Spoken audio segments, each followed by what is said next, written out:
നമസ്കാരം സുഹൃത്തുക്കളെ, എന്റെ പേര് Aswathy. Welcome to Harshitham edutech. ഇന്ന് PSC പഠിക്കുന്ന ഒരു ഉദ്യോഗാർത്ഥി അല്ലെങ്കിൽ ഉദ്യോഗാർത്ഥികൾ നേരിടുന്ന വെല്ലുവിളികൾ എന്തൊക്കെയാണ്? നമ്മുടെ മാറുന്ന സാഹചര്യമൊക്കെ കാണുമ്പോൾ PSC പഠനം നിർത്താൻ നിങ്ങൾക്ക് തോന്നുന്നുണ്ടോ?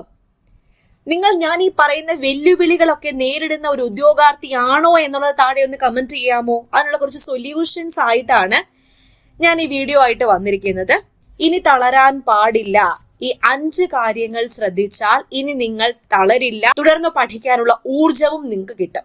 കുറെ ടിപ്സും കാര്യങ്ങളുമാണ് ഈ ഒരു വീഡിയോയിൽ ഡിസ്കസ് ചെയ്യാൻ പോകുന്നത്. ഈ വീഡിയോയുടെ PDF വേണമെന്നുണ്ടെങ്കിൽ താഴെ എസ് നിന്ന് കമന്റ് ചെയ്താൽ മതി. നമ്മുടെ ഹർഷിതം എഡ്യൂടെക്കിന്റെ ടെലഗ്രാം ചാനൽ ഞാൻ ഇട്ട് തന്നേക്കാം. നിങ്ങൾക്ക് ഡൗൺലോഡ് ചെയ്ത് എടുക്കാവുന്നതാണ്. അപ്പൊ ടെലഗ്രാം ചാനൽ ജോയിൻ ചെയ്യാത്തവരുണ്ടെങ്കിൽ ഫസ്റ്റ് കമന്റ് ഒന്ന് ചെക്ക് ചെയ്തേക്കോ. ലിങ്ക് ഞാൻ പിൻ ചെയ്ത് വെച്ചിട്ടുണ്ട്. അപ്പൊ വീഡിയോയിലേക്ക് പോയാലോ? മാസങ്ങളോളം, ചിലപ്പോൾ വർഷങ്ങളോളം നീളുന്ന കാത്തിരിപ്പായിരിക്കും PSC പരീക്ഷ. രാപകലില്ലാത്ത പഠനം കാഴ്ചവെക്കുന്നവരാണ് നിങ്ങളിൽ പലരും. ഇതിനിടയിൽ എപ്പോഴെങ്കിലും നിങ്ങൾ സ്വയം ചോദിക്കുന്നുണ്ടോ, അല്ലെങ്കിൽ സ്വയം ചോദിച്ചിട്ടുണ്ടോ, ഇനി ഇത് നടക്കുമോ എന്ന് സ്വയം ചോദിച്ചു പോകുന്ന നിമിഷങ്ങൾ നിങ്ങൾക്കുണ്ടാകാറുണ്ടോ? മിക്കവർക്കും ഉണ്ടാകാറുണ്ട്. അതുകൊണ്ട് തന്നെയല്ലേ മിക്കവരും എനിക്ക് ഇങ്ങനെ മെസ്സേജ് അയച്ച് ചോദിക്കുന്നത്.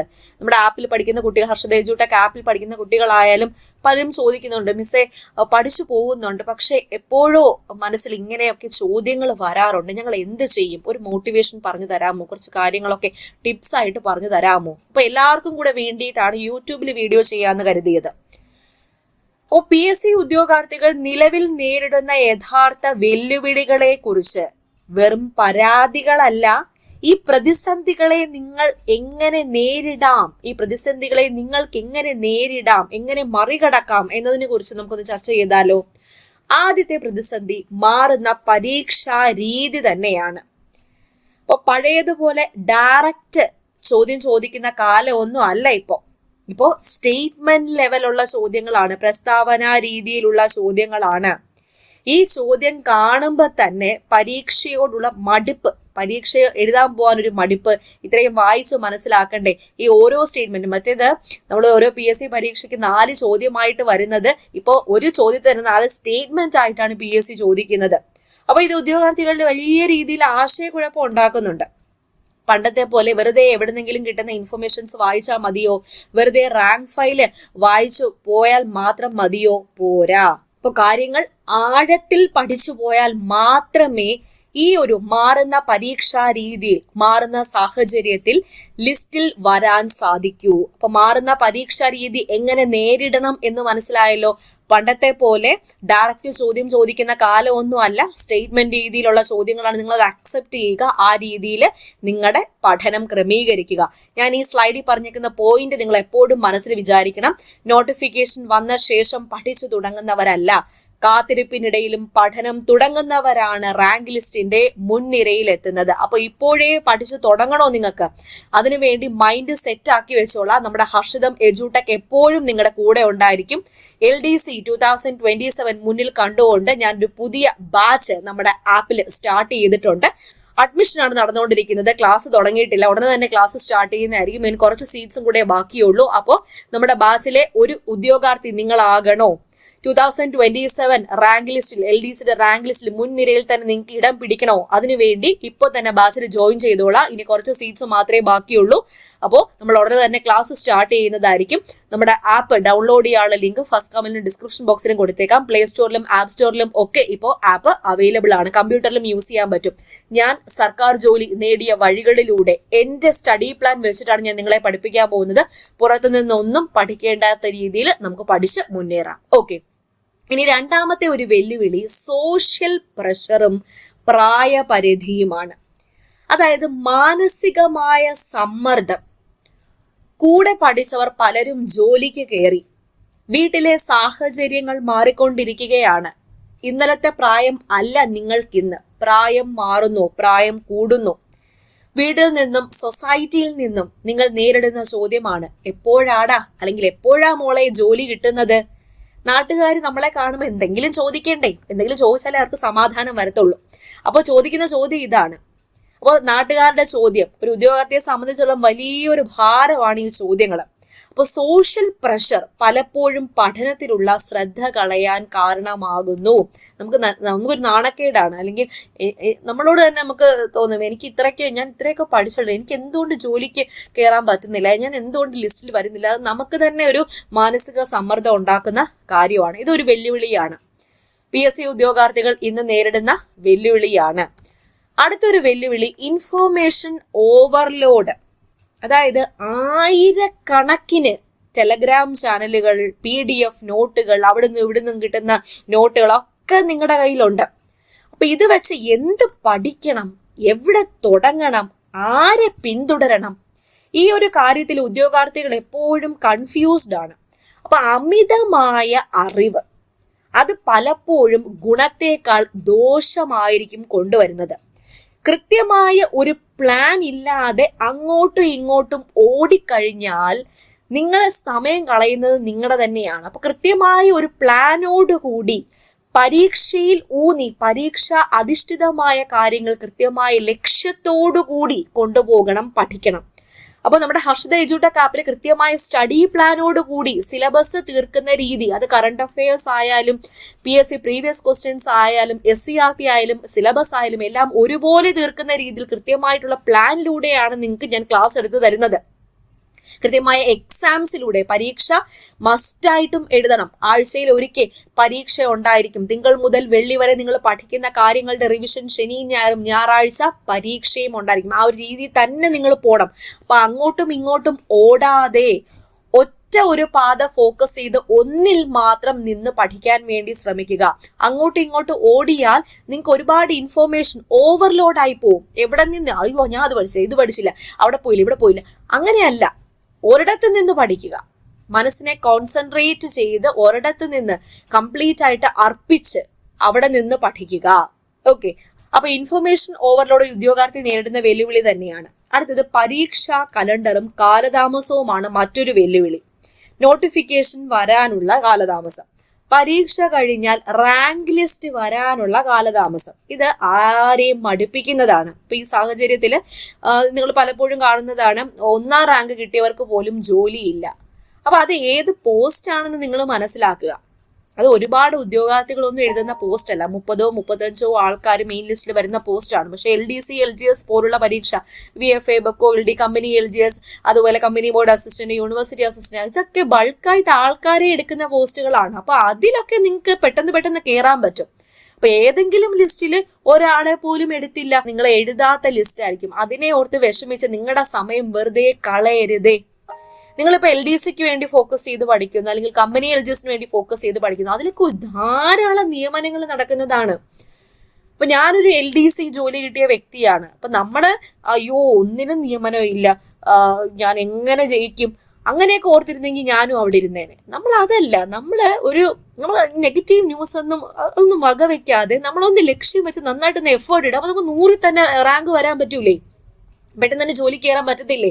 അങ്ങനെ ലക്ഷ്യം വെക്കുക. അല്ലെങ്കിൽ അയ്യോ ഇവരൊക്കെ പറയുന്നു മിസ്സേ, അവരൊക്കെ അവിടെ ഇരുന്ന് പറയട്ടെ, നിങ്ങൾ അതൊക്കെ എന്തിനാണ് മൈൻഡ് ചെയ്ത്, നിങ്ങളിരുന്ന് പഠിച്ചാൽ പോരെ, കൺസിസ്റ്റൻസി മെയിൻറ്റെയിൻ ചെയ്ത് പഠിച്ചാൽ പോരെ. നന്നായിട്ട് പഠിച്ച് എവിടെ നിന്ന് ചോദിച്ചാലും ഉത്തരം എഴുതാൻ പറ്റുന്ന രീതിയിൽ നിങ്ങൾക്ക് പഠിച്ചെടുത്താൽ നിങ്ങൾക്ക് 100% ജോലി കിട്ടുവടേ.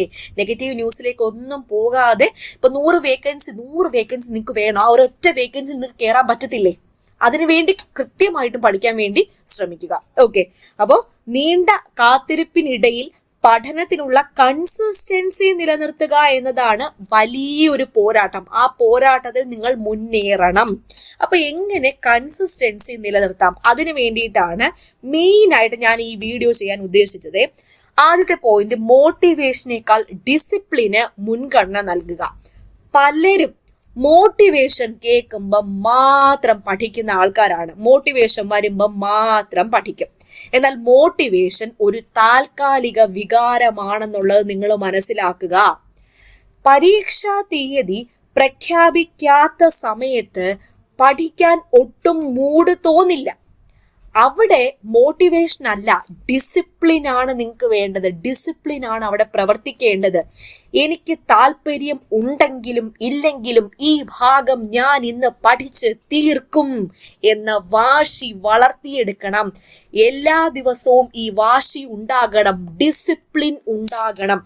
ഒരു വ്യക്തി ഡിസിപ്ലിൻഡ് ആണെങ്കിൽ അയാൾക്ക് പല കാര്യങ്ങളിലും ജീവിതത്തിൽ വിജയം ഉണ്ടാകും, 101% ഉറപ്പ്. അപ്പൊ മോട്ടിവേഷനേക്കാൾ ഡിസിപ്ലിൻ മുൻഗണന നൽകുക, ഡിസിപ്ലിന് മുൻഗണന നൽകുക.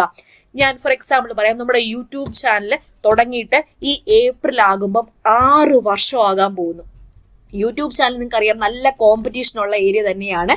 നമ്മൾ ഒരു ദിവസം വീഡിയോ ഇട്ടു, 2 ദിവസം വീഡിയോ ഇട്ടു, ഒരാഴ്ച വീഡിയോ ഇട്ടു, ഒരു മാസം വീഡിയോ ഇട്ടു, ആകെ കാണുന്നത് 50-60 ആൾക്കാർ. നിർത്തിയില്ല, ഞാൻ അവിടെ നിർത്തിയില്ല. ഒരു ദിവസം 5-6 വീഡിയോ ഇട്ടോണ്ടിരുന്നു, ഡിസിപ്ലിൻ ആയിട്ട് ഇട്ടോണ്ടിരുന്നു. അതുകൊണ്ടാണ് ഞാൻ ഇന്ന് ഇവിടെ ഇത്രയും സബ്സ്ക്രൈബേഴ്സ് ആയിട്ട് നിൽക്കുന്നത്. അത് ചെറിയൊരു എക്സാമ്പിൾ മാത്രം. നമ്മൾ എല്ലാ കാര്യത്തിലും കൺസിസ്റ്റൻസിയും ഡിസിപ്ലിനും മെയിൻറ്റെയിൻ ചെയ്യുകയാണെങ്കിൽ നമുക്ക് വിജയം ഉറപ്പ് ഉറപ്പ് ഉറപ്പ്. ഓക്കെ, ഇനി രണ്ടാമത്തെ പോയിന്റ്, മൈക്രോ ടാർഗറ്റുകൾ സെറ്റ് ചെയ്യുക. അതായത് റാങ്ക് ലിസ്റ്റ് എന്ന വലിയ ലക്ഷ്യത്തിന് പകരം നിങ്ങൾ ചെറിയ ചെറിയ ലക്ഷ്യങ്ങൾ വെച്ച് നോക്കൂ. ഒരു ഉദാഹരണം പറയാം. ഈ ആഴ്ചയിലെ 8-9 ക്ലാസ്സുകളിലെ SCERT സോഷ്യൽ സയൻസ് നിങ്ങൾ ഫുള്ളായിട്ട് പഠിച്ചു തീർക്കും. സെലക്ടഡ് ചാപ്റ്റേഴ്സ് ഫുള്ളായിട്ട് പഠിച്ചു തീർക്കും. അപ്പൊ വലിയ വലിയ കാത്തിരിപ്പിനിടയിൽ ഇത്തരം ചെറിയ വിജയങ്ങൾ നിങ്ങൾക്ക് വലിയ ആത്മവിശ്വാസം നൽകും. അപ്പൊ ഇങ്ങനെ ചെറിയ ചെറിയ ചെറിയ ടാർഗറ്റുകൾ, മൈക്രോ ടാർഗറ്റ്സ് ഒന്ന് സെറ്റ് ചെയ്ത് നോക്കാമോ? ഇന്ന് മുതൽ ഒന്ന് ചെയ്ത് നോക്കാമോ? ഓക്കെ, അടുത്ത പോയിന്റ്, റിവിഷൻ സൈക്കിൾ കൃത്യമാക്കുക. പഠിച്ച കാര്യങ്ങൾ മറന്നു പോകുന്നു എന്ന് മിക്കവരും പറയുന്നു. അപ്പൊ ഈ പഠിച്ച കാര്യങ്ങൾ മറന്നു പോകുന്നു എന്ന തോന്നലാണ് പലരെയും പഠനത്തിൽ നിന്നും പിന്നോട്ട് വലിക്കുന്നത്. നോട്ടിഫിക്കേഷൻ വരാൻ വൈകുന്നത് നിങ്ങളുടെ റിവിഷൻ സ്ട്രോങ് ആക്കാനുള്ള അവസരമായി കണക്കാക്കിയാൽ പോരെ. ഫോർഗെറ്റിംഗ് കർവ് മറികടക്കാൻ കൃത്യമായ ഇടവേളകളിൽ റിവിഷൻ നടത്തുക. മറന്നു പോകുന്നത് ഇല്ലാണ്ടാക്കാൻ കൃത്യമായ ഇടവേളകളിൽ നിങ്ങൾ റിവിഷൻ അടിച്ചുകൊണ്ടിരിക്കുക. ഈ റിവിഷൻ അടിക്കുന്നത് നിങ്ങൾക്ക് കൺസിസ്റ്റൻസി നിലനിർത്താൻ സഹായിക്കുകയും ചെയ്യും. അടുത്ത പോയിന്റ്, മോക്ക് ടെസ്റ്റുകളെ ഒരു ശീലമാക്കൂ. മോക്ക് ടെസ്റ്റുകളെ ഇഷ്ടപ്പെടൂ. അപ്പോൾ പരീക്ഷാ തീയതി വരാൻ വേണ്ടി കാത്തു നിൽക്കാതെ ആഴ്ചയിൽ ഒരിക്കലെങ്കിലും ഒരു മോക്ക് ടെസ്റ്റ് നിങ്ങൾ എഴുതൂ. ഇത് നിങ്ങളെ എക്സാം മോഡിൽ തന്നെ നിലനിർത്തും. സ്കോർ കുറയുമ്പോൾ അത് മെച്ചപ്പെടുത്താനുള്ള ശ്രമം പഠനത്തോടുള്ള താല്പര്യം കൂട്ടുകയും ചെയ്യും. അപ്പൊ മോക്ക് ടെസ്റ്റുകളെ ശീലമാക്കാൻ പറ്റുമോ? പറ്റണം. അടുത്തത്, നെഗറ്റീവ് ചർച്ചകളിൽ നിന്നും വിട്ടു നിൽക്കുക. ഞാൻ കുറെ നേരമായിട്ട് പറയുന്നു, ഇനി പരീക്ഷ ഉണ്ടാവത്തില്ല, ലിസ്റ്റ് വരാൻ വർഷങ്ങളെടുക്കും എന്നിങ്ങനെ നെഗറ്റീവ് ഗ്രൂപ്പ് ചർച്ചകൾ, പല ഗ്രൂപ്പിലും നിങ്ങൾ അംഗമായിരിക്കും. അപ്പൊ ഈ ഗ്രൂപ്പിലൊക്കെ ചർച്ചകൾ ഉണ്ടാകും. ഉദ്യോഗാർത്ഥികളെ അത് മാനസികമായി തളർത്തുകയും ചെയ്യും. അപ്പൊ ഇത്തരം പ്ലാറ്റ്ഫോമുകളിൽ നിന്നും വിട്ടു നിൽക്കുക. പോസിറ്റീവായ ഒരു പഠന സാഹചര്യം ഉണ്ടാക്കിയെടുക്കുക. പോസിറ്റീവായിട്ടുള്ള ഒരു സ്റ്റഡി സർക്കിൾ നിങ്ങൾ ഉണ്ടാക്കിയെടുക്കുക. ചെയ്യുമല്ലോ. അടുത്തത്, ലേണിംഗ് ബേൺ ഔട്ട് തിരിച്ചറിയുക. എന്താണ് ഈ ലേണിംഗ് ബേൺ ഔട്ട്? തുടർച്ചയായി ഒരേ കാര്യം മാത്രം പഠിക്കുമ്പോൾ നിങ്ങൾക്ക് സ്വാഭാവികമായിട്ട് മടുപ്പ് തോന്നും.